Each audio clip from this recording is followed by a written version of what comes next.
So welcome everyone, lovely to see you. Bienvenue. Bienvenue à l'Université d'Ottawa.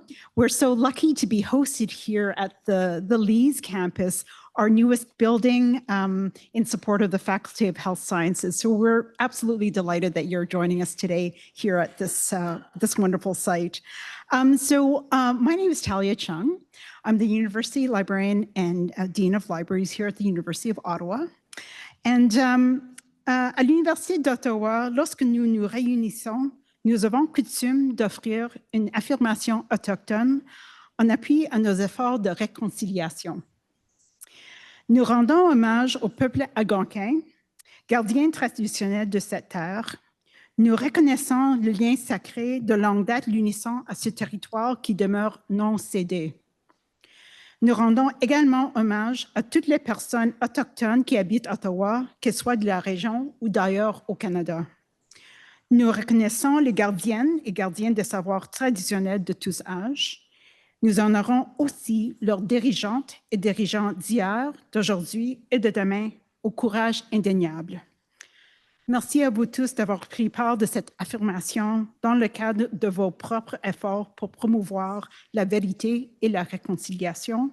Thank you all for taking part of this affirmation with me in your own efforts towards truth and reconciliation. Donc, comme indiqué dans la description de l'événement, la soirée va dérouler en anglais. Tonight's event will take place in English. So we're gathered here because October is Women's History Month in Canada, and we're here to celebrate it with a salute to a major figure in women's history and to hear the thoughts of a woman who led Canada through one of its greatest health challenges in our lifetime. Right up until her passing in 2023, the Honourable Monique Bégin was an inspiration to many Canadians. She was a scholar, a parliamentarian, and a federal minister. She taught at both the University of Ottawa and at Carleton University as the first joint Ottawa-Carleton Chair of Women's Studies. She was the first woman dean at the University of Ottawa's Faculty of Health Sciences. Tonight, the University of Ottawa and the Women's History Project celebrate Mme Bégin with the first annual Monique Bégin Lecture.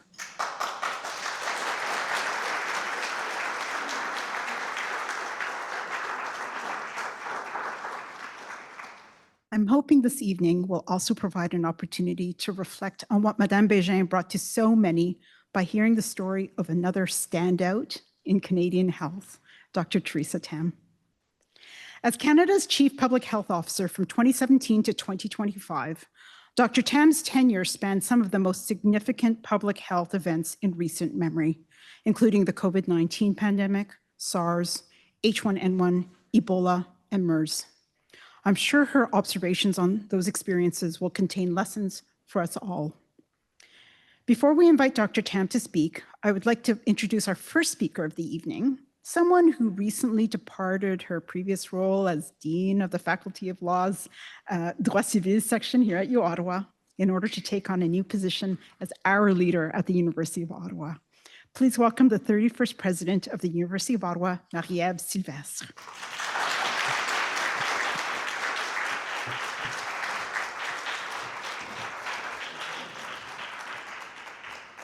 Merci, Talia.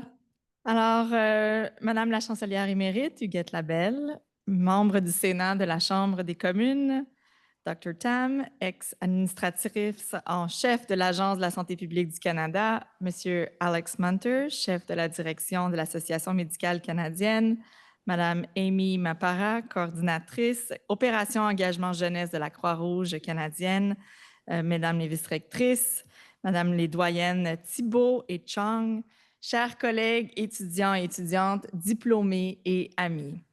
Kwe, bonsoir, good evening. À titre de rectrice de l'Université d'Ottawa, il me fait très plaisir de vous accueillir à la toute première conférence annuelle en hommage à feu l'Honorable Monique Bégin.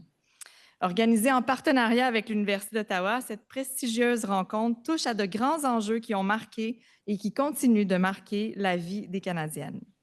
Ce soir, en l'honneur du mois de l'histoire des femmes, la conférence portera sur la santé au féminin et elle se situe au croisement de la trajectoire de deux femmes d'exception, la regrettée Monique Bégin et Dr. Theresa Tam, ex-administratrice en chef de la santé publique du Canada et principale conférencière. It is a delight to partner on this inspiring occasion with the Women's History Project, which works to advance gender equality by highlighting the essential contributions of women throughout Canadian history. It complements the contributions of the University of Ottawa Women's Archives, housed at the library, which documents the history of women's contributions to shaping not only our university, but also Canadian society. And I must say that paying tribute to Mme Monique Bégin here in the new building, or newish building of the Faculty of Health Sciences, a faculty in which Mme Bégin was dean from 1990 until 1997, is very special. She was a dear friend to this university, a foundational figure in women's studies, in health administration, in the creation of Canada Health Act, and in public health.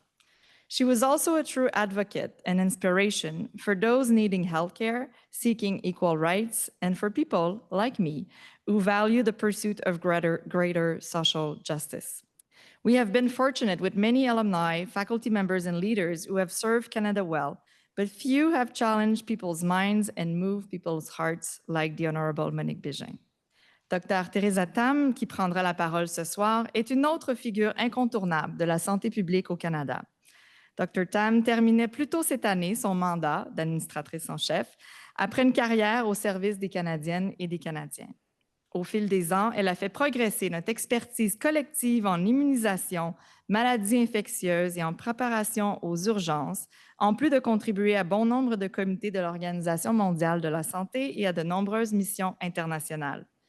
Mais bien sûr, c'est avant tout pour le leadership remarquable qu'elle a exercé avec calme, éloquence et compassion à la tête de la réponse médicale canadienne à la pandémie de COVID-19 que nous associons Dr. Tam. Ces qualités, elle les a démontrées notamment lors de ses nombreux points de presse. As leader of the University of Ottawa and as a legal scholar, I understand the vital importance of establishing and maintaining the public's trust in science and in our institutions.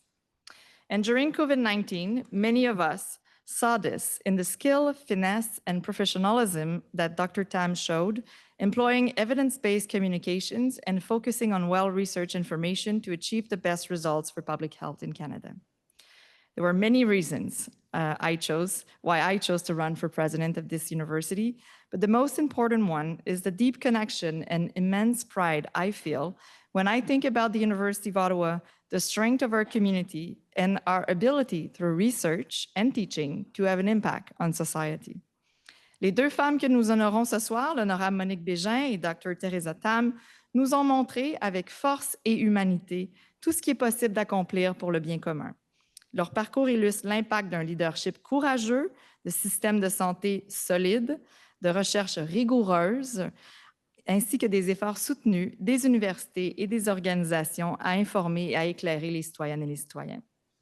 En terminant, j'aimerais remercier le travail exceptionnel des équipes impliquées dans l'événement de ce soir, Talia Chung and the talented employees of the University of Ottawa Library, Mme Labelle, Mme Davis, everyone at the Women's History Project, Mme Mapara, colleagues at the Canadian Red Cross, Alex Munter, the Canadian Medical Association, Lucie Thibault, Dean of Health Sciences, her team, and the researchers who presented their research this afternoon. And to all of you who have come here for discussions on such an important topic, thank you, miigwech, merci. Bonne soirée.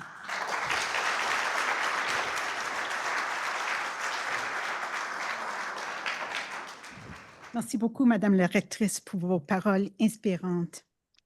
Now I will invite Deborah Davis, President and co-founder of the Women's History Project, to say a few words.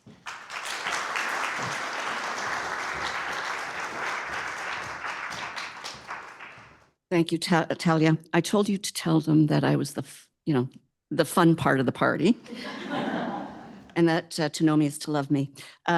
President, Dr. Tam, Mme Labelle, deans, to my senator friends that are here, and to a young woman who was on our board. She had to resign from our board because she became the member of parliament for Prescott, Russell, Cumberland, Giovanna Mingarelli.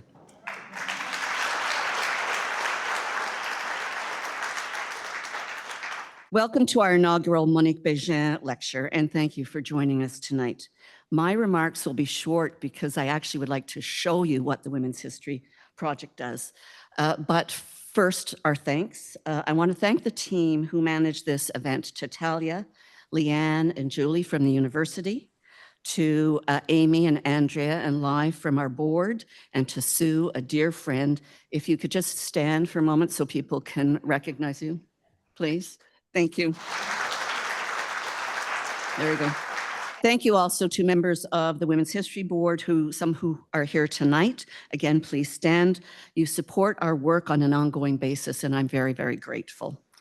A special thank you in advance to Huguette Labelle and to Dr. Tam. This is a very special occasion for me personally and professionally, so thank you both for joining us. And thank you to the people who have supported us financially. The ever impressive former Senator Nancy Ruth, the former Senator Vivian Poy. We are thrilled that we have the ongoing support of the Ontario English Catholic Teachers Association and to the Canadian Medical Association who are sponsoring tonight's event. And also I'd like to mention that Monique Bégin was a neighbor, a friend, and one of our early supporters, helped me financially start the Women's History Project. We could not do without the support of generous donors and contributors. Second, I'd actually like to speak to the students that are here tonight. Thank you for showing an interest in tonight's event. I hope by the end of the night you will understand that we all need role models, even me now. We all need to understand how we got here. We just didn't arrive in 2025. And we all need to celebrate women of outstanding character and achievement. This is a good opportunity to learn, to share, to network, to inspire us, and to be inspired. Now, I'd like to show you what the Women's History Project does. Women's voices that shaped Canada. Women's stories that shaped us. Les voix des femmes qui ont influencé le Canada. Les histoires des femmes qui nous ont influencés. Founded as a national not-for-profit in 2021 and launched in April 2022, the Women's History Project envisions a future where gender equality is a lived reality. We honor and amplify women's stories, past and present, so they become deeply woven into Canada's collective consciousness. Nous honorons et amplifions les histoires de femmes, du passé et du présent, pour qu'elles deviennent tissées dans la conscience collective du Canada. Our mission is to ensure future generations of women see themselves fully reflected in the stories that are told. Women started most of the hospitals, most of the libraries. It was an international issue as to whether or not the Mayor of Toronto would walk in pride. And the next year, other leaders walked in the parade. Who were the champions in the struggles for women's equality? What did they do? Where did they come from? What were the issues of decades past, and how do they resonate today? And every column I wrote from day one was a feminist column. It was taking news stories or current events and looking at them through a feminist lens. It's the women whose voices weren't heard. From colonial times to modern movements, women have led, often behind the scenes, and often without recognition. Storytellers are essential agents of change. Stories of equality and inequality remind us that understanding our past is vital to shaping our future. Les raconteurs sont des agents essentiels au changement. Les histoires d'égalité et d'inégalité nous rappellent que comprendre notre passé est vital pour modeler notre futur. The Women's History Project is a platform where those stories are told and those voices heard. You can see our weekly digest, Voices and Stories, on our Substack app, and reviews of books by women for women as part of our monthly On Our Bookshelf. We host online events and in-person events, including now the Annual Monique Bégin Lecture. And our flagship program is 1,000 Voices, 1,000 Stories, a video podcast series. We need to say it is not good enough. It's essential to fight for women's rights because nobody's going to give it to you. The Congress of Black Women came about as a result of women trying to say that if we organize together, maybe we can make our voices stronger. Season 1 is available on our YouTube channel or from our website. Season 2 is in development. We work with partners across Canada to amplify these stories and build a stronger, more inclusive historical record. We showcase trailblazers, leaders, authors and historians, women who fought for divorce law reform, social justice, reproductive choice, and equal pay, women who founded shelters and campaigned for maternity benefits to end gender-based violence, and women who campaigned for Section 15 and Section 28 in the Charter of Rights. No man is going to tell us we don't have a say in what equality rights looks like. And so if you're angry, do something about it. The voices of past generations are fading, but history is rich with stories of women who made a difference in small towns, cities, farms, and abroad. Join us, share the stories, shape the future. Rejoignez-nous, partagez les histoires, influencez nos futurs.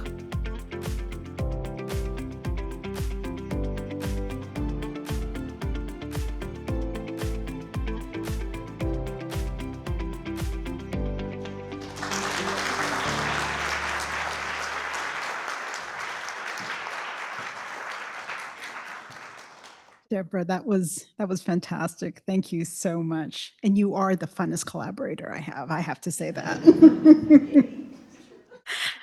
Okay, so next I would like to introduce someone who has been a friend not only to the University of Ottawa, but also a very good friend to Mme. Monique Bégin. Huguette Labelle is Governor Emeritus at the University of Ottawa and was Chancellor of our university from 1994 to 2012. A distinguished Canadian public servant, an executive in numerous senior public service postings, she was the first woman president of the Canadian Red Cross, chair of the Public Service Commission, deputy minister of transport, and president of the Canadian International Development Agency. Madame Labelle holds a PhD in education from the University of Ottawa and has honorary degrees from 12 Canadian universities and from the University of Notre Dame. She is also a companion of the Order of Canada. Please join me in welcoming Mme. Huguette Labelle.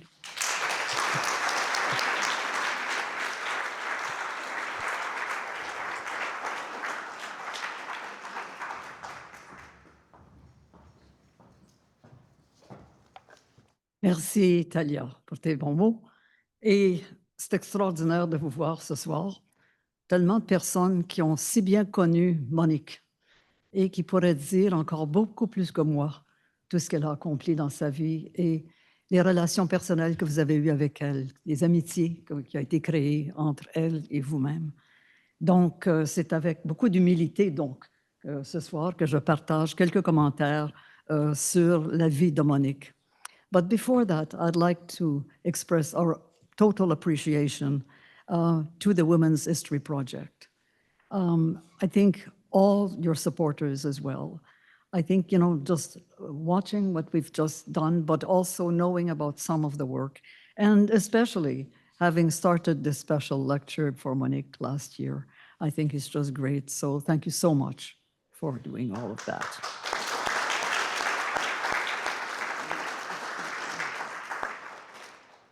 Enfin, ce que Monique a accompli pendant ces années a été extraordinaire. On pourrait s'imaginer qu'il y avait plusieurs personnes plutôt qu'une qui a accompli tout cela. Et je sais qu'on pourrait en dire beaucoup plus long que ce que je vais dire ce soir. An important lesson that she has left is how to learn from those affected about specific issues. You know, instead of drafting a policy document, a draft law, and then going out trying to sell it, what Monique was saying is that that's not where you start. You start by sitting down with the people who are affected and listen to them. Listen to what they have to say. Let them tell you what it is that are the issues that they face every day. And then what they begin to see as the best solutions for that.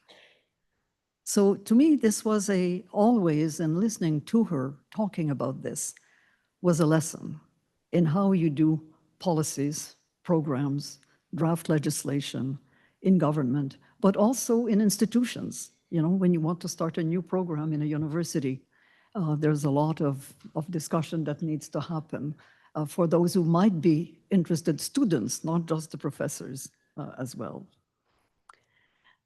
Monique's first major contribution was the executive secretary of the Royal Commission on the Status of Women, which was from 67 to 70, and where she was responsible at the end for drafting the proposed report, 480 pages of it, for the commission, of course, to review and decide on it.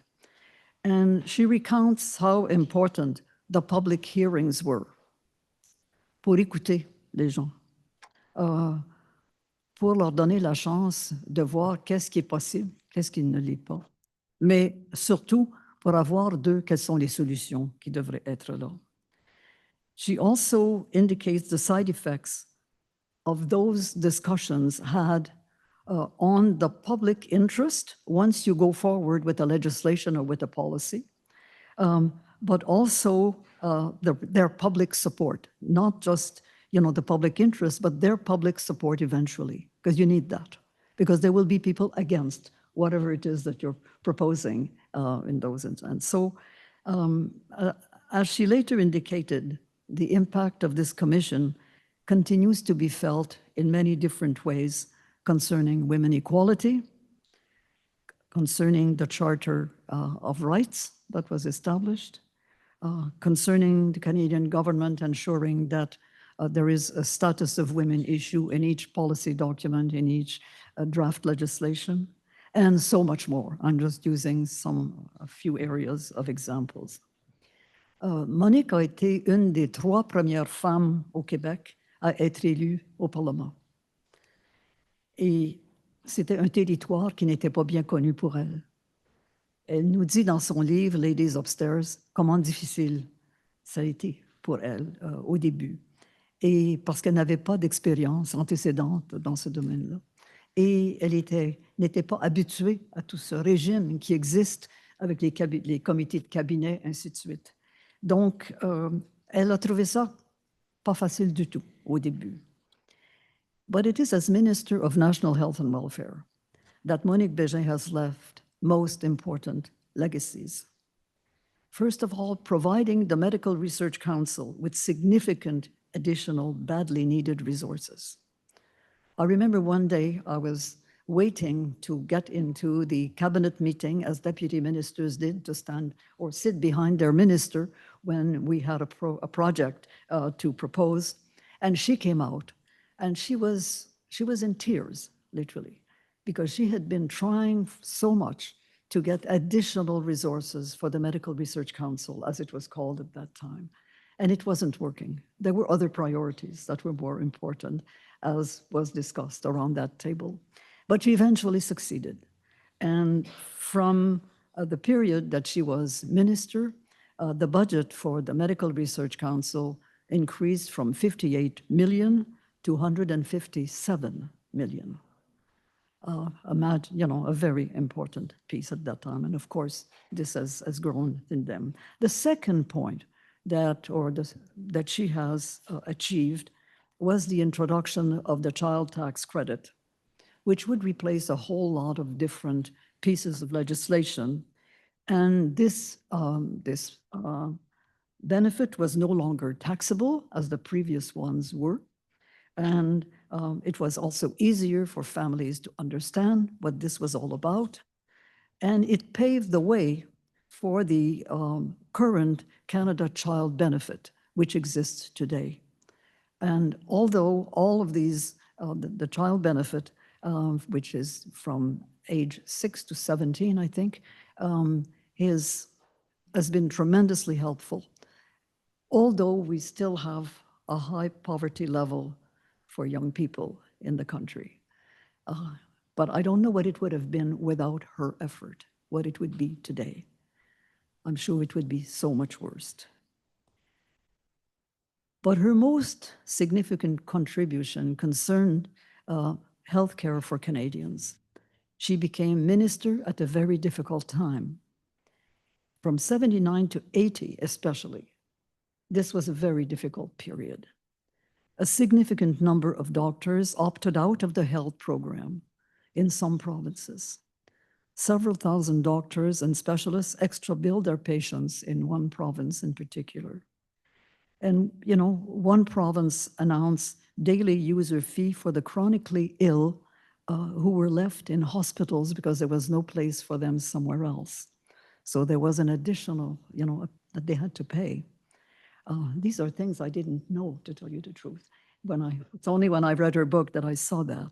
But also, there was another province where they approved a bill imposing user fees per outpatient visit for admission to hospital, and then a daily fee during hospitalization. So we can imagine today how we would see that. But this was 7980. It was not the last century. It was not so long ago. So in 1979, David Crombie, under the Joe Clark government, invited Justice Emmett All to investigate and report on the state of the healthcare system because of all these issues and to make recommendations. Wisely, the next government, the Trudeau government, continued to invite Justice Hall to continue with the mandate that had been provided by the Joe Clark previous government. And this work today remained most useful in moving forward on healthcare at that time, because it was used by Monique in a different ways at different time with different groups as something that was so important. And the agreements were extremely difficult. The provinces were not keen to move at that time on this. But her perseverance and approach paid off. And following a few years of work and hardship, the Canada Health Act was enacted in 1984. And you will remember the 5 famous standards of healthcare services, which still exist: public administration, comprehensiveness, universality, portability, and accessibility. I don't know without these where we would be again today. Et surtout, durant son temps comme ministre de la Santé et du Bien-être social, Monique a pris un intérêt bien particulier à la situation des Aborigènes au Canada. Et une des choses qu'elle a créées a été la Première Nation et pour les Inuits, un programme de services en santé pour les carrières des jeunes Inuits et indigènes.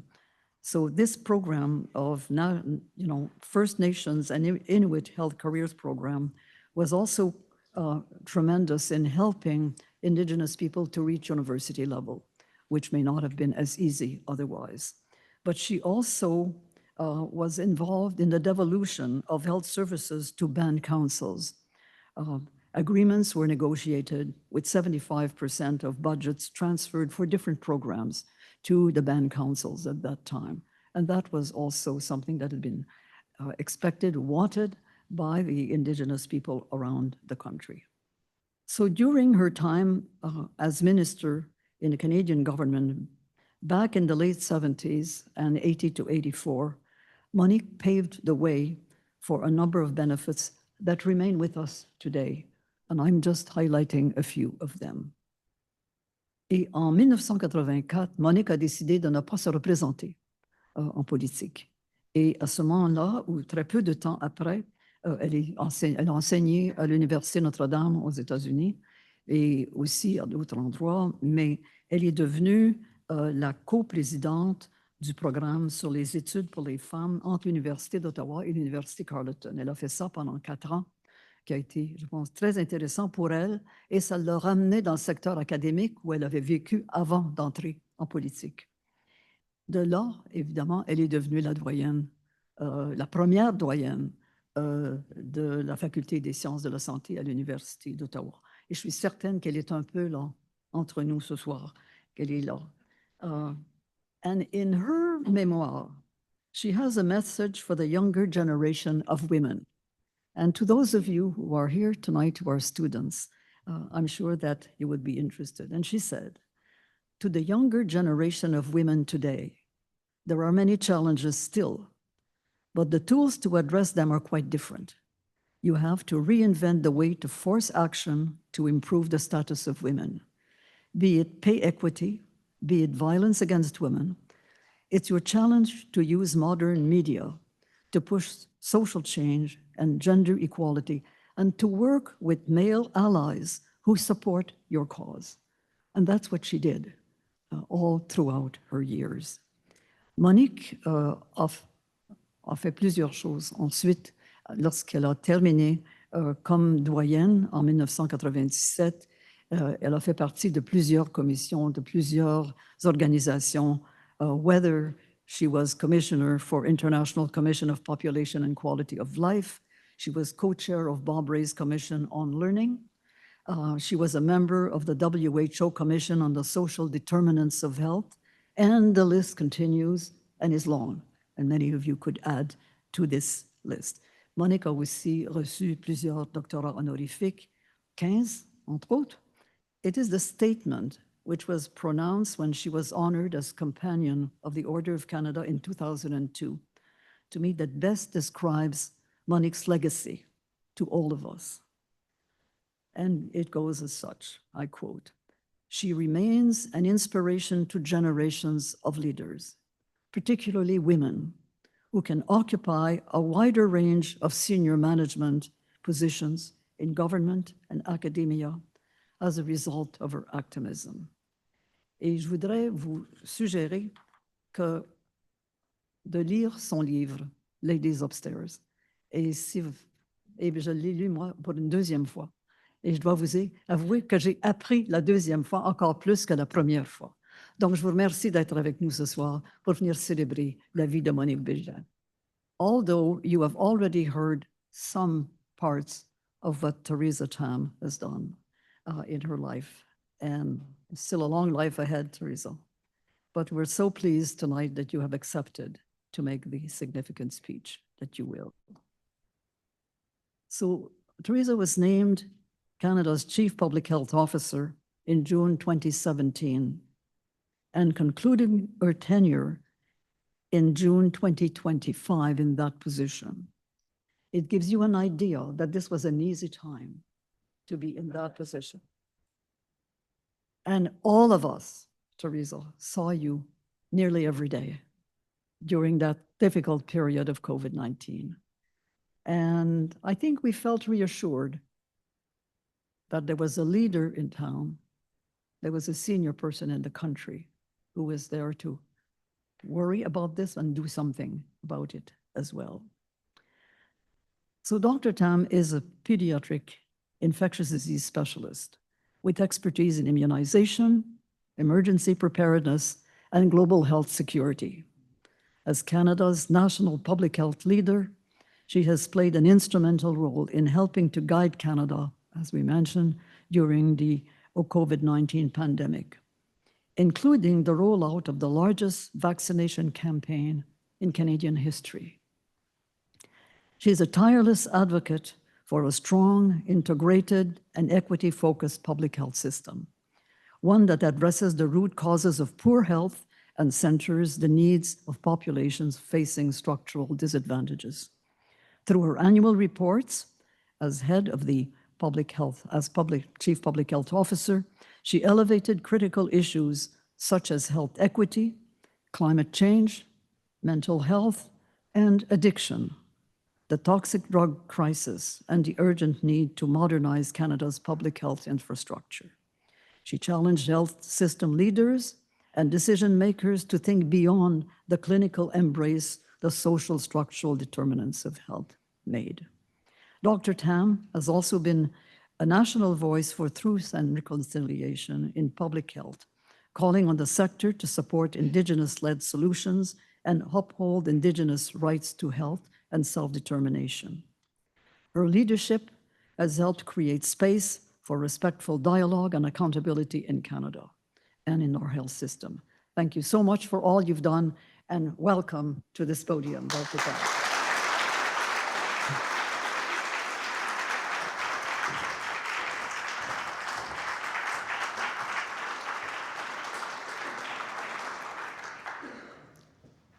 Thank you so much for that introduction, and good evening, everyone. Thanks for coming. Thanks to all the distinguished guests, esteemed colleagues, students, inspirational women, and our allies. So before I begin, I would like to acknowledge that I live and work in the traditional and ceded territory of the Algonquin Anishinaabe people. As a newcomer and settler, I recognize and honor the First Nations, Inuit, Métis peoples' enduring connection to this land, their history, their knowledge, and their culture. Thank you for the honor of speaking at the inaugural Monique Bégin Lecture. I wish I had the benefit of meeting Monique, but I know that her visionary leadership paved the way for me to do my work, and her spirit lives on in many women leaders in health and public service today. So my own journey as a physician had many unexpected twists and turns. Certainly wasn't a straight road. And I tried to navigate the different, potholes and bumps on the road, really through constant learning and just being open to the possibilities in front of me. I was born in Hong Kong, which was a British colony at the time. And I went to school in England, in the United Kingdom, when I was 10, and then I stayed there until I finished medical school and I finished my house jobs, which were the equivalent to internships here. And then I immigrated to Canada in the early 90s after my parents decided to move to Saskatoon, our first home. I didn't have Google Map. I had to, you have to find an atlas and sort of see where Saskatoon was.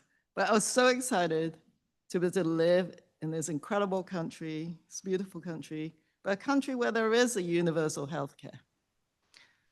I was a bit anxious about this move because I knew that to enter the medical system as someone trained outside Canada was not straightforward. So I did lots of exams. I was really overjoyed when I got into the residency program in pediatrics in the University of Alberta in Edmonton. Subsequently, I decided to do further training in infectious diseases at the BC Children's Hospital. And I had mentors who were vaccine experts. They had a vaccine evaluation center. At that time, many people in the medical profession thought that we had vanquished infectious diseases. It wasn't that exciting sort of topic to get into. But I just love the University of Microbes, viruses, bacteria, parasites, love them all. But also the possibility actually of working internationally. So my interest in infectious disease and in vaccines really provided that bridge into public health. So my entry point into public health was through Health Canada's Canadian Field Epidemiology Program, where I learned about how to set up surveillance, public health surveillance systems, and went on the ground to investigate outbreaks. And that work also led me to have the opportunity to do polio eradication work in Bangladesh and have a sort of deepening understanding of the international health landscape. And it was really two of the most exciting years of my life, actually. It was really tremendous in terms of a learning experience. It was also a really exciting era for vaccination. 1998, Canada just eliminated measles. The Hib vaccine reduced meningitis and other serious infections from the Haemophilus influenza type B bacteria by 99%. So when I was a student, medical student, I saw terribly serious diseases, not just meningitis, but sort of epiglottitis, this sort of closing of the airway, where we had to intubate kids really, really fast. So that went down from 99% in the year 2000. A vaccine that made elimination of cervical cancer possibility was just around the corner, the HPV vaccine, human papillomavirus. A link between infectious disease and chronic diseases.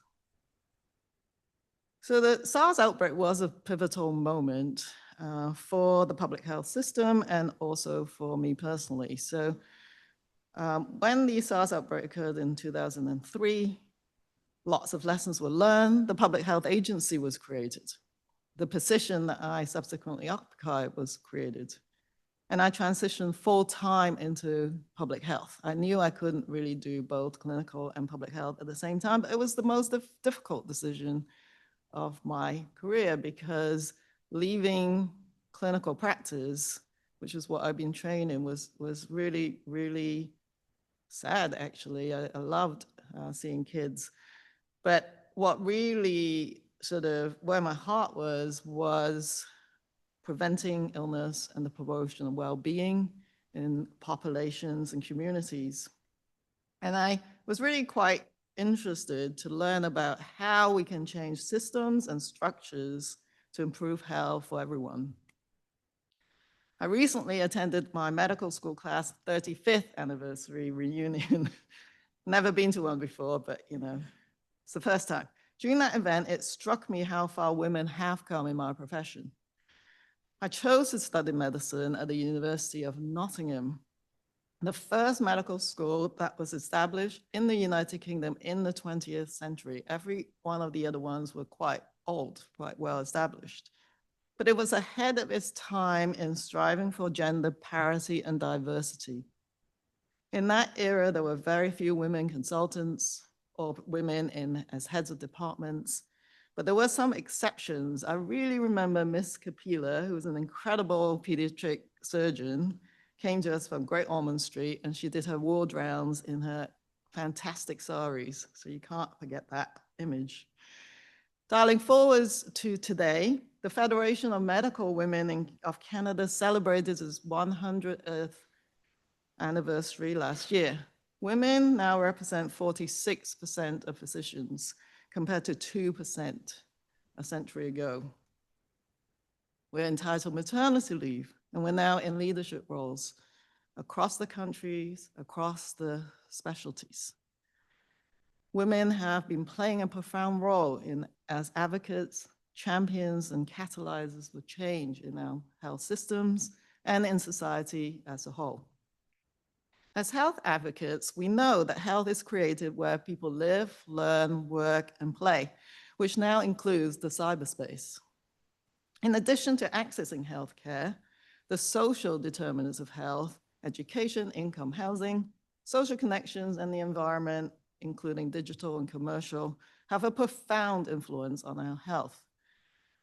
Therefore, improving health outcomes also requires a focus on health equity and an understanding of the structural determinants of health. So picture a tree. So if the leaves and the branches of the tree represent visible health outcomes, whether you have a chronic disease, mental health conditions, how long we live, the soil and the roots then represent the social determinants of health that we just talked about. But what determines where the tree is landed, how fertile the soil is, and who owns the land, that is where the structural determinants of health come in. These are the deeper forces, the rules of the system, such as economic policies, governance structures, colonial legacies, racism, sexism, and other forms of discrimination that determines the resources and power that are distributed across society. So striving for health equity means our health system must be responsive to those who need it the most, using tailored approaches. It can't be sort of blanket sort of approaches to overcome these structural barriers. Of course, I was shocked when I first learned about the health disparities in Canada, where overall people are generally healthy and live a very long life. The life expectancy gap of 14 years between those identified as self-identified as non-Indigenous and the Inuit is completely unacceptable and shocking. There was a consistent socioeconomic gradient for reported self-satisfaction and self-rated mental health. Racialized immigrant and 2S LGBTQI+ populations report high levels of unmet needs for mental health care and worse access. The inquiry into missing and murdered Indigenous women and girls revealed health inequities for women and to us LGBTQIA+ communities in the most startling way. So when I took on this role of Chief Public Health Officer in 2017, I saw it as an opportunity to use that platform to champion health equity by applying a health equity approach in all of my areas of focus, all the public health priorities, whether it's eliminating tuberculosis, preventing substance use harm in youth, and climate action.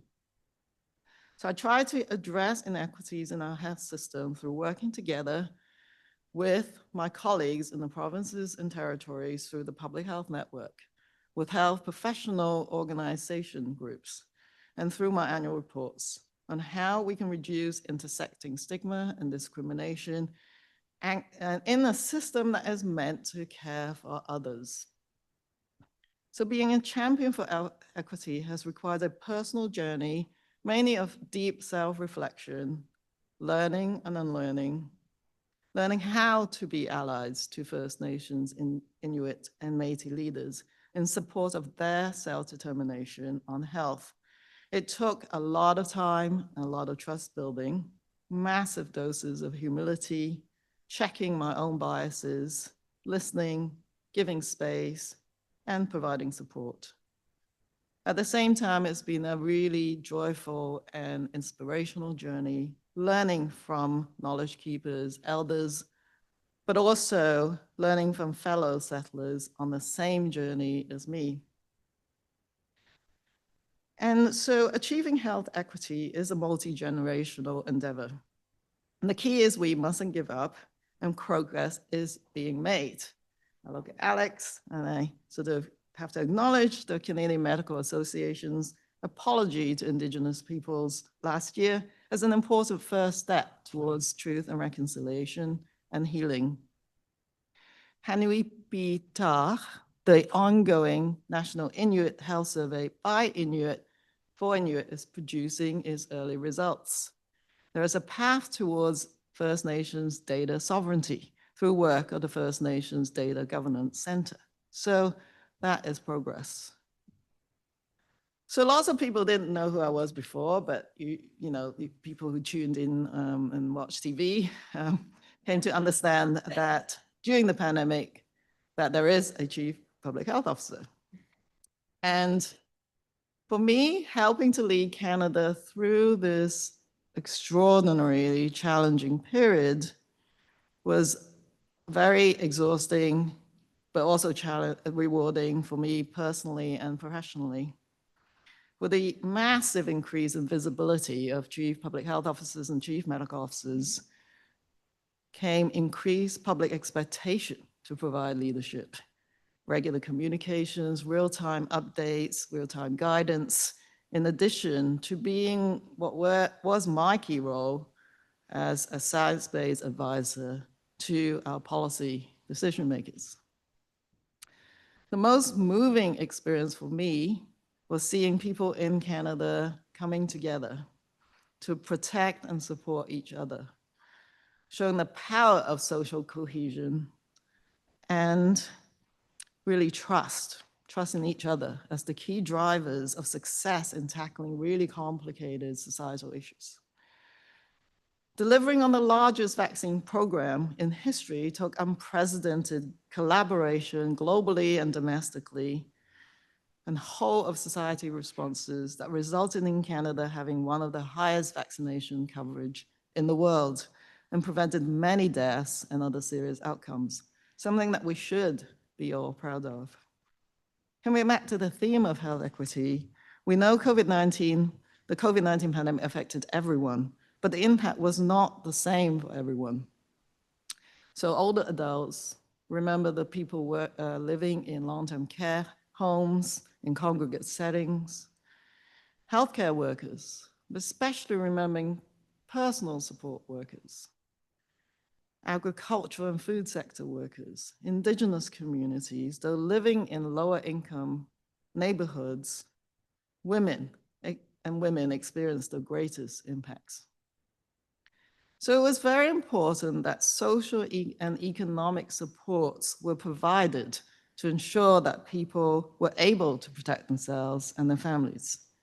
And it was important that governments recognized that mental health supports were needed. The National Advisory Committee on Immunization, when it was providing vaccine guidance, took into account not only the epidemiology of who was most impacted in terms of severe outcomes and who was needed to support health services, but also ethical and equity considerations. Provinces and territories adapted the NACI guidance to their own context and prioritized the vaccines equitably for key populations.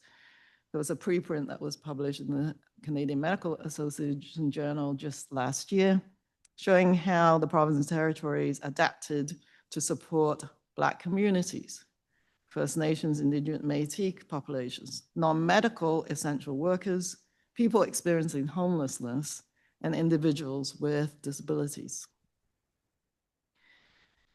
So the pandemic response imparted many valuable lessons and actions to transform the public health system to address inequities. I'll just name 3 of them that came to mind first for me. One is the need to have public health to have access to actual timely data, including this aggregated data, the geolocation, age, gender, indigeneity, occupation, all those pieces of information are absolutely essential for us to essentially guide our policy decisions so that we don't use blunt approaches, but be able to adapt and finesse the type of approaches that will be the most helpful for communities. And its data is important for communities to advocate for themselves. There has been effort, pinning some hope on this, under the Joint Federal Provincial Territorial Action Plan for Health Data and Digital Health. That work must continue. I was very disappointed we don't have electronic vaccine registries across the country, and I hope that some of you will be continuing to take this task on. We also need data to understand the broader impacts of the pandemic, not just the impact from the virus and the post-COVID condition or long COVID, but also the impacts of the measures used to prevent spread and to keep the health system running, such as education impacts, for example. So that's one. The second is that there needs to be a multi-sectoral governance in place to address these pandemics and other complicated challenges. A pandemic is not a health sector response, it's a multi-sectoral response. And emergency preparedness and public health crises need to have everybody at the table. And public health then needs also to be at the table to impact social, economic, climate, and other policies and programs. We often use the term health in all policies. And we've been using that in our One Health governance for our avian influenza H5N1 response. So that is a step in the right direction. The third lesson is about the importance of building and maintaining public trust in our health professionals and our institutions. If we want people to follow public health advice and seek healthcare when needed, that is absolutely important. But that requires a lot of ongoing effort and attention, being more transparent on the processes of how decisions are made, and maintaining strong and lasting relationships and inclusive participatory governance with communities who are experiencing these challenges. For example, in the Mpox response, the first people I sort of picked up the phone to were the leadership in GB MSM communities, who helped me decide what would be the best way to communicate the risks, to share guidance and information. And so linking to public trust is the need to have more coordinated and comprehensive strategies to address the rapid rise of false and misleading health information driven by social media and artificial intelligence. So I'm looking at younger people to try and address this because you know these environments better than we do.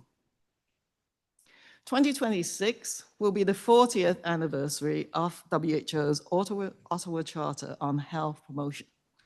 This reminds us that Canada with pioneers such as the Honourable Marc Lalonde and the Honourable Monique Bégin can be global leaders in health promotion. So what could the Ottawa Charter look like if it was written today? Building on Canada's leadership in health motion, I think, means expanding our foundational frameworks to include a broader space of well-being as a shared policy goal and approach. Today, we have the Geneva Charter for Well-being that was put together in December 2021 as an international public health interest to support well-being increases. So my very final annual report as the CPHO was focused on well-being and public health. How do we thrive together as a common goal?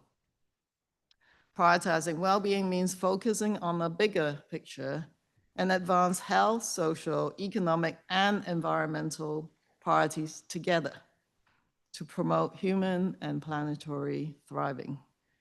I think this is how we meet this moment where so many different challenges affect our daily lives. And there's no single sector that can respond alone.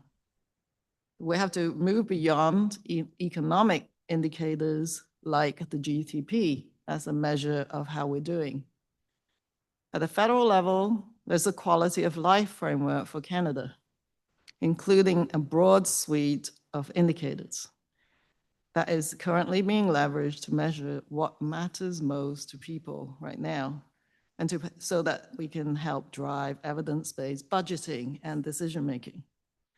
My report also highlights the contribution of First Nations, Inuit, and Métis peoples in demonstrating how to nurture the relational well-being of people, animals, the land, and future generations through Indigenous-led and self-determined research, programming, and governance. The artwork in this report is fantastic and has incredible messages from Dr. Lisa Boivin, so check it out. So as I conclude my remarks, I want to express hope for the future. As you saw during the pandemic, half of the chief medical officers of health across the country were fearless women leaders. And while further barriers need to be overcome, including to us LGBTQ+ individuals, there are many inspirational leaders pushing boundaries as we speak. As I said, at the federal level, expected impacts on gender-based analysis plus and quality of life are part of our Treasury Board budget proposals. That represents structural and systemic shifts.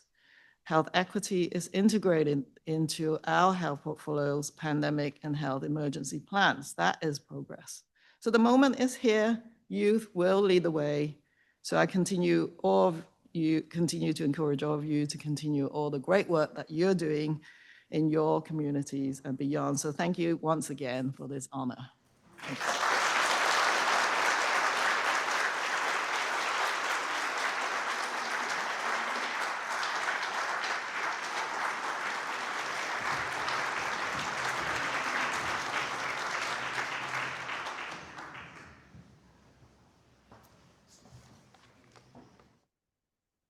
We're not saying thank you yet, because it's not over. We need to hear this conversation that you will have with Amy Mapara. And I'm so glad to introduce Amy this evening as moderator for the discussion that will now ensue. Amy Mapara has devoted more than 34 years at the Canadian Red Cross, where she has distinguished herself as a thoughtful, strategic leader dedicating to advancing humanitarian values and strengthening community health and well-being across Canada. Throughout her remarkable career, she has championed initiatives that build inclusion, amplify youth engagement, and foster connection among individuals and communities. Her leadership is defined by empathy, integrity, and a deep commitment to service.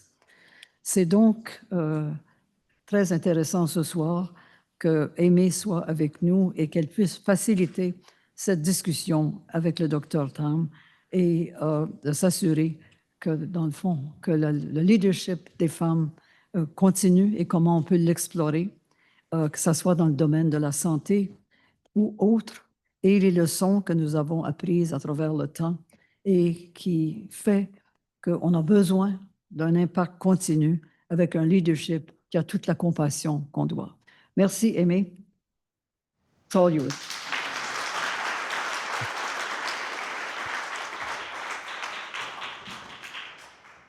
Thank you so much. Can you hear me? Okay, good. Yeah. Well, Dr. Tam, it is such a pleasure to be here with you tonight. Your career has spanned everything from pediatrics to public health leadership at the national level, and your work has touched every Canadian in one way or another. I'd love to start at the beginning, and you touched a little bit on this during your remarks, but many people point to SARS, as you did in your remarks, as a turning point in our health system. Was it also a defining moment for you personally, the moment you knew crisis response was going to be your life's work? So yes, SARS was a turning point, as I said, for public health, but also for me personally. Putting public health on the map is not an easy thing to do when there's so much need in primary care, in emergency rooms, and I think the modernization of medicine with lots of needs to have, MRIs and technology means that there's always a danger that those of us who work behind the scenes in prevention and health promotion is forgotten until an emergency actually occurs. But it was definitely the event that convinced me to move away from clinical care. Thank you. So let's move into a little bit more of your leadership through COVID, the early days in the pandemic. Those months were intense, uncertain, and unprecedented. I'd love to hear what stands out most for you when you look back. It's always hard to go back 5 years and with memories fading, but maybe I'll just describe a little bit of what happened behind the scenes a little bit so that what I think are the most sort of remarkable things that happened would make sense. So I'm always looking at my phone first thing in the morning. I don't know if any of you do that, but I'm always scanning my emails and stuff for signals of public health emergencies. And so January 1st, 2020, I woke up and I saw an email that said, oh, there's an unknown pneumonia happening in Wuhan, China, which I have to say made the hairs on my skin sort of stand up because it was very much like what happened at the beginning of SARS. And so, I called the president of the agency and I say, hey, this is something that we need to sort of take notice of. And those of you who are public servants, means you brief the minister's office really fast after that and get to work. So calling the WHO, participating in international sort of calls to find out what's going on, what people knew or didn't know. And January 2nd, I had emailed all the chief medical officers of health across the country to say, I don't know very much yet, but I'm going to tell you, keep you updated, but this is something to take note of. Because I just know that the way to pick up your first case are astute frontline clinicians. When they know that something is going on, you can just know that very rapidly they're going to pick up the cases. So our first case was reported January the 25th. When the sequence of the virus was published, January 11th or somewhere around that time, the lab, the National Microbiology Lab, created the PCR test within 5 days and distributed it across the country. So we picked up our first case. Wuhan was under lockdown then for the initial containment of the outbreak. That's the first thing you may try to do is at the source country and the source area, try and put a wall around it, as it were. But at the same time, the government thought, well, we need to get Canadians home. So lots of colleagues were running around, evacuating, trying to get planes and stuff into China to get Canadians back. And that was a whole other experience. We had them quarantined in some of our military places like Trenton and Cornwall. All to say is there was just something new happening every 2 seconds, and it was really, really difficult to keep up. It was also a moment for us to get prepared. So that's what we're doing, standing up the Emergency Operations Center and, all systems go. And so, I mean, of course, I think at the beginning, one has to remember that every one of these outbreaks and pandemics are actually quite different.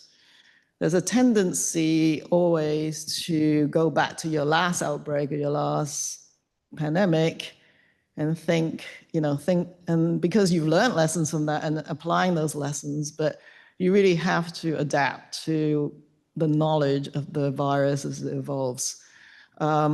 So I think, I always say, when you've seen one pandemic, you've seen one pandemic. So it's not going to be like, potentially not like SARS, where we were able to put a lid on it within, 6 months or so. So that was a really pressured moment.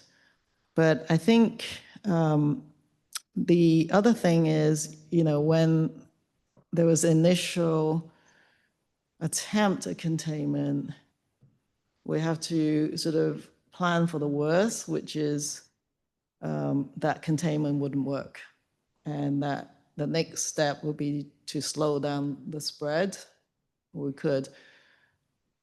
I mean, retrospectively, if you looked at this virus, once we knew a bit more about it, and the way it spreads through asymptomatic people, you can understand how that containment and slowing spread is going to be, it probably wouldn't work for very long. But you're going to have to try everything you can.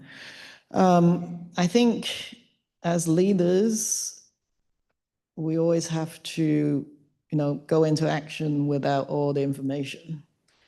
But that's really hard. And people are phoning you every about 30 seconds to see if you've learned any more, but unfortunately not. So I think this sort of constant learning, having the sort of humility to know that you can't know everything, and then moving ahead, I think is, obviously very important in those sort of initial moments. There's lots of technical things I could tell you about, but I won't go into that quite so much. Was there a turning point when you felt Canada was finally on the right track?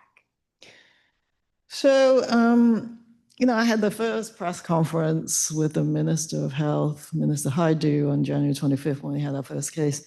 By the middle of March, of course, lots of things were happening. The federal government at the international border and all the provinces began to do everything they could to slow the outbreak. So we managed to plank the curve, as I like to call it, please plank that curve by the end of the summer of 2020 through incredible work by everybody in society. And everybody wanted to, get out of this. How do we do that? When all we really have is these very non-specific public health measures. And I think the first inkling that we were going to be able to see a light at the end of the tunnel was, of course, when the first clinical trial results on the vaccine came out at the end of November. I would say we kind of all fell off our chairs because the clinical trials demonstrated that the first 2 vaccines, which were mRNA vaccines, were safe in terms of side effects. There were very rare, reports of side effects, but that the vaccine efficacy against acquiring the infection was like 95%. You couldn't ask for any better. So, and of course, vaccine's only good if you get it into someone's arm. So there's lots of huge amount of effort were undertaken to get vaccines into the country. And by mid-December, we had a Health Canada authorized vaccines going into the arms of seniors in long-term care. And the effect was actually quite dramatic. So the picture, and you've seen it on the news, of the absolute tragic stories coming out of long-term care homes, overnight almost, people were reporting that things were getting better because of even the first dose of vaccine. So I think the vaccine availability was absolutely the turning point. So now I want to step behind the scenes a little because we have you here. It's an opportunity to really get to know what, leadership during crisis isn't just about policies and decisions. It's also deeply human. I'd love to hear about what it felt like to carry that responsibility day after day. Well, it was challenging, really exhausting, because this pandemic went on and on for months and months and years.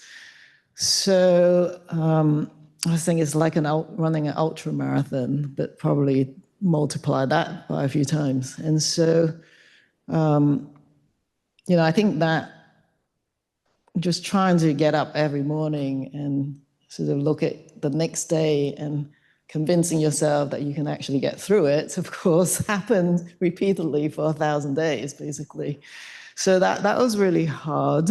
I remember seeing an email from a lovely email from a member of the public that says, "I heard on TV that you were working 20 hours a day." I said, "Well, actually, that is true.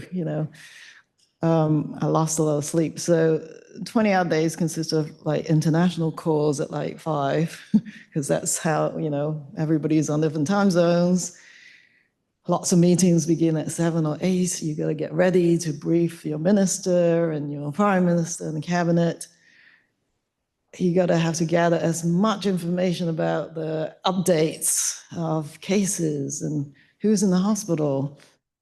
I need to meet with experts, so I had to listen to all the expert committees and all the individual experts, internally, externally, who's going to tell me something about their recommendations and the guidance, and then be able to understand them and interpret them, then go on the press conferences. And then I would read all night, because until you absorb multiple streams of information, you can't sort of pull it all together and then sort of reposition your advice and your communication the next day. One of my staff just reminded me that the deadline for French translation was midnight. So, that's the kind of cycle we're working in. It was nonstop, and, it had a massive impact on anyone working around me, my family. And so, I'm not going to ever forget that experience. I bet. What do Canadians not know about that period that you wish they did? Not know. Well, I'm not sure what you mean, actually. Not know. Well, obviously, there's massive numbers of people working behind me. I'm only the messenger. The whole of the Public Health Agency, Health Canada, every federal department you can imagine is working really, really hard. There's people doing social supports or economic supports, or dealing with travelers, getting your supplies, right? So we surged really rapidly to try and get medical supplies, PPE, lab reagents. And then at every level of the health system and society, people are working really hard. So I think even though I was a visible voice, I think I don't know how you would document all of those efforts, because it was so massive, I think. Absolutely. So moving into leadership, let's talk about leadership itself. You were the center of the storm, balancing science and politics and public sentiment, often in real time. I imagine that tested every principle of leadership you believe in. How did you balance science, politics, and public sentiment when making recommendations under such pressure? Well, the position I occupied was, quite a difficult one in that you're a senior public servant, you're not a politician, even though the members of the public keep thinking I'm the Minister of Health. I said, no, actually, I'm not. Far from it. And the cabinet and ministers, the prime minister, they get to actually make the difficult decisions. So I always knew that my job was to do the best I can with all the help I can get and all the experts in the world to try and position science-based and evidence-based advice. So that was pretty clear to me, I think, in terms of what I had to do. But decision-making is complicated. It's not just about the science. It's about all sorts of contexts that are happening in that moment in time, which actually makes it really difficult to go back and say, well, who made what decision, and was it the right one, and was it too much, too little? Because the people at that moment in time, given the context that they were in, had to make those decisions. As you were talking about managing this really uncomfortable space of uncertainty and rapidly moving information, I do think humility is a key leadership capability. You have to recognize you can't know everything, and you probably won't know, and a reporter is going to ask you something that you don't know. I'll just say I don't actually know. So telling, risk communication, the basic principle is that you tell people what you know, what you don't know, how you're getting the information that you don't know yet, and coming back to them regularly to update. So that was, very much part of how I sort of looked at my communication role. The other thing is, we knew press conferences were the most efficient way of answering questions from numerous interested journalists. And every time I go into one of those, I try and imagine who I'm trying to serve. And that is imagine a community or a member of the public right in front of me that I'm speaking to. I respect journalists because they have their hard jobs to do, so they have to ask those questions, whether you like them or not. It's their job. And I think just don't dumb things down too much. People want to know the details. Everyone became armchair epidemiologists, so don't ever underestimate the ability of people to learn and that they want to learn. And so somehow modeling is a thing, that people want to look at, and they want to see the graphs. And so I think it's really, knowing your audience, but definitely don't underestimate who you're speaking with. I think knowing that you don't know everything, you ask for help. It's a partnership. I think being able to collaborate is obviously a very key part of what I have to do in my job. And so lots and lots of collaboration, obviously, with the provinces and territories, but also with health professional organizations, CMA, Canadian Nurses Association, pediatrics, everybody. We had to make sure we connect with them. And also, I know that not everybody trusts government. People don't necessarily listen to me or trust me. So I do a lot.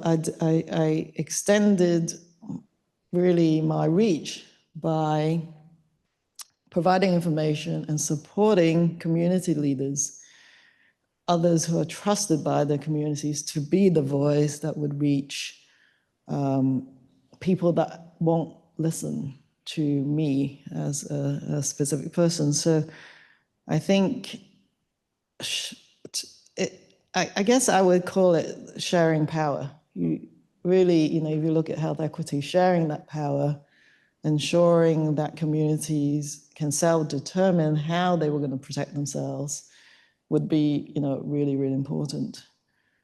That actually is a great transition for my next set of questions, which is really about one of the things that has changed so much in recent years, not just public health, but across society, is our relationship with truth and trust. We live in a time where facts can feel fragile and conversations quickly become polarized. What have you learned about listening and learning from people who didn't believe the same things you believed in?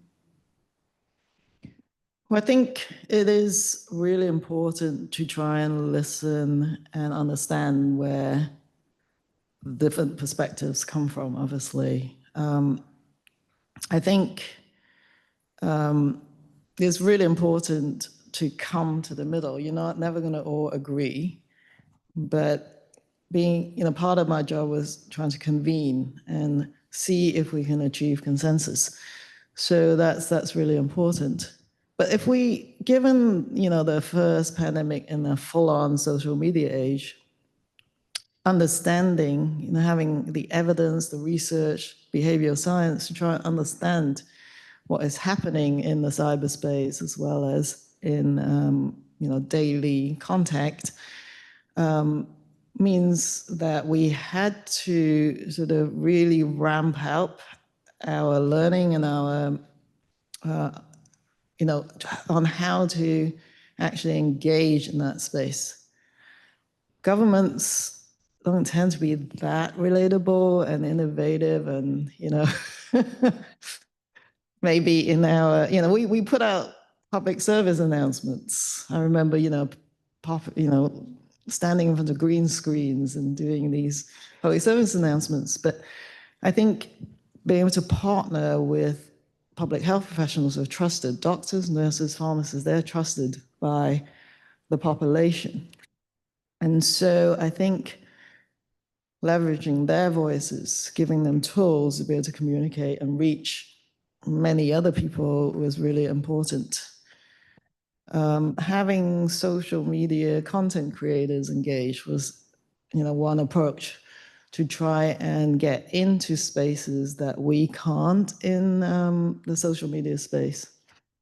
But I felt we were really at the sort of infancy of that sort of kind of communication strategy, but we learned as we were sort of flying the plane, as it were, building it at the same time. I try to be quite serious. I think people think, she's not really funny at all, but I had a really, really serious job, and I think it was better to let other people to be more relatable, attention-grabbing, fun, and get a message out in all sorts of different ways. So I think that's really important. But the way I look at it is really important, building public trust. And what I've already mentioned it in my little sort of introductory speech, that one is that people don't just want to know about the recommendations, they would want to know how the recommendations were made, who made certain decisions. So we call that sort of operational transparency. The other thing I mentioned was participatory governance, to have people most impacted being able to be sort of give their perspectives, whether they're youth. I talked to the Prime Minister's Youth Council, they always have lots of ideas. Indigenous leaders, Black community leaders, church leaders. I sort of had conference calls with them, appearing on high school, radio shows and that kind of thing. So high school. Yeah, so I tried lots of things. I'm sure lots of room for improvement, but and then I think I was trying to put a bit of a framework on how we address these false and misleading information using a public health approach. One is that when something actually happens, you have to detect and respond. We call that sort of debunking. We have ways now to sort of listen within the social media space and try and debunk. But what is much better is more upstream prevention. So a term we use is pre-bunking or inoculating the public prior to being exposed to a piece of misinformation or false information, and make sure they have the credible information ahead of time to counteract something that we knew was going to come, like autism and vaccines. You know that's going to come. You're going to have to get ahead of the curve. And so I think the good thing is there's lots of people in this space.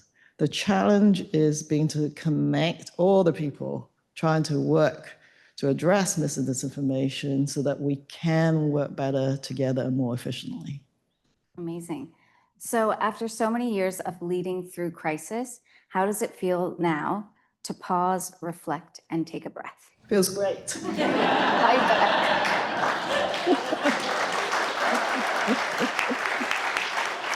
Is that good enough? Dr. Tam, thank you for sharing your courage, your wisdom, and your heart with us tonight. You've reminded us of what compassionate leadership looks like, calm in crisis, guided by science, and rooted in humanity. And as a woman of color living with a complex chronic illness myself, I see your leadership from a unique vantage point. While the world sometimes amplified your mistakes, I saw the impact of your decisions, and I am profoundly grateful it was you at the helm when Canada needed it most. Thank you.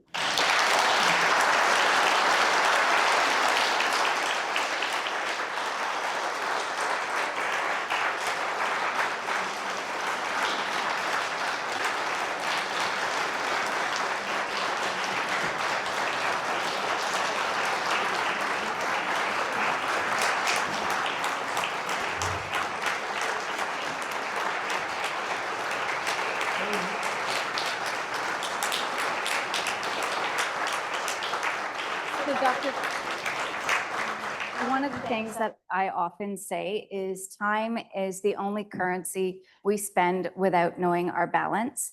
So thank you so much for spending your precious time with us today. On behalf of the Women's History Project and the University of Ottawa, I'm very much thankful and grateful.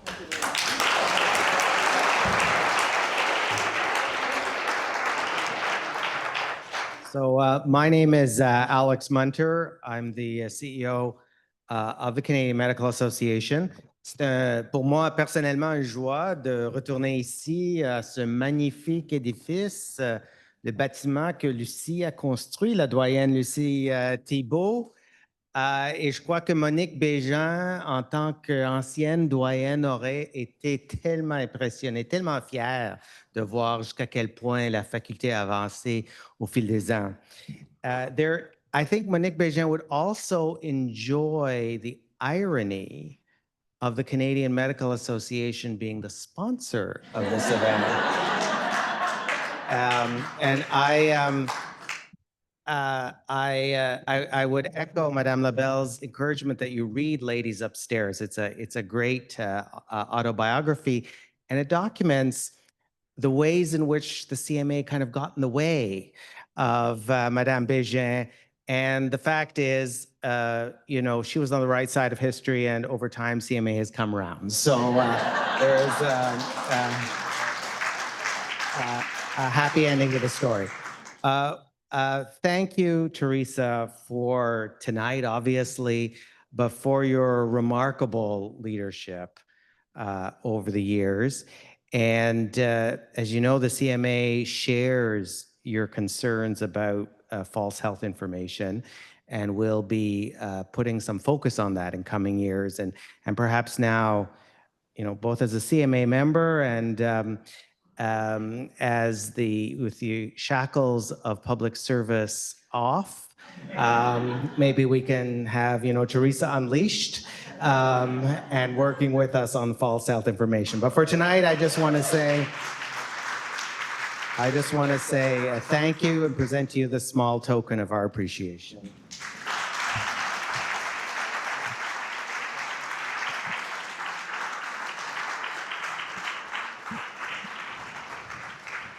Et finalement, pour vous, Mme Labelle, thank you for your leadership over the years here at this institution, of which I too am an alumnus, and of course, in many, many ways that you've contributed in Canada and across the world. And it was delightful to hear your recollections of Mme Bégin and the work that you did together. Thank you.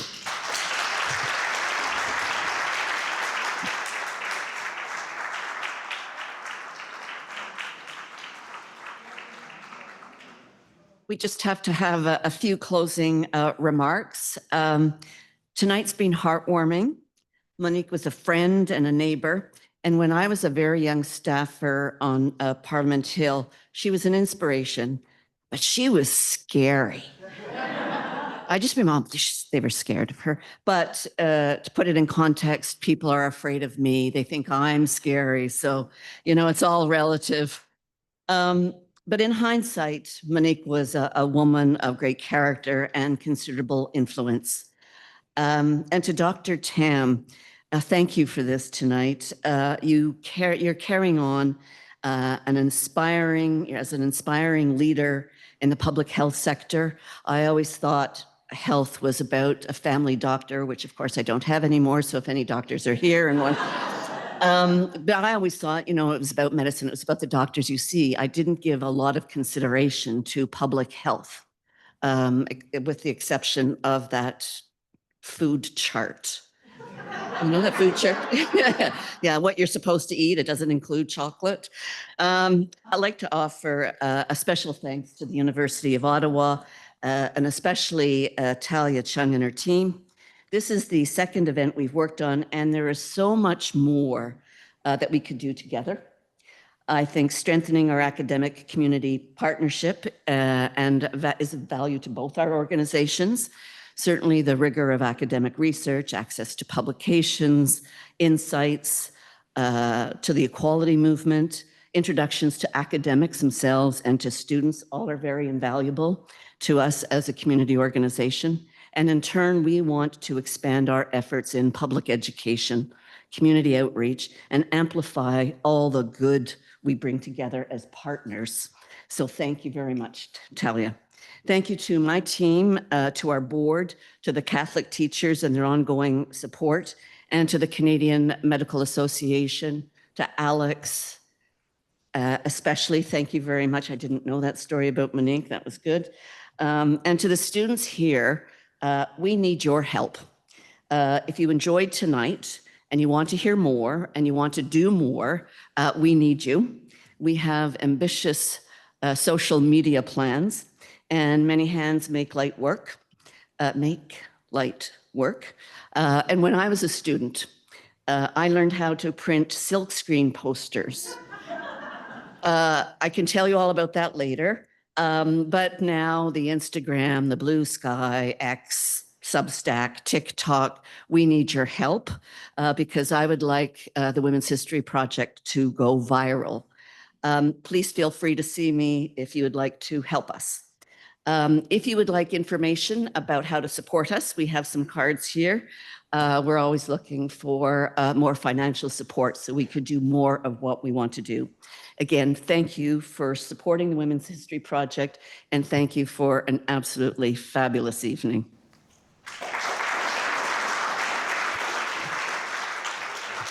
So I get to close out the evening, and I first want to thank Dr. Tam and Amy Mapara for just a fantastic talk, so candid, so insightful, and something that I think we'll continue to reflect on for the days and weeks and months to come. So I have the pleasure of closing out the evening, and I'd like to just conclude by saying that when a single person like Monique Bégin can inspire as many lessons and ideas as we've heard tonight, it's really clear that she's left a significant legacy.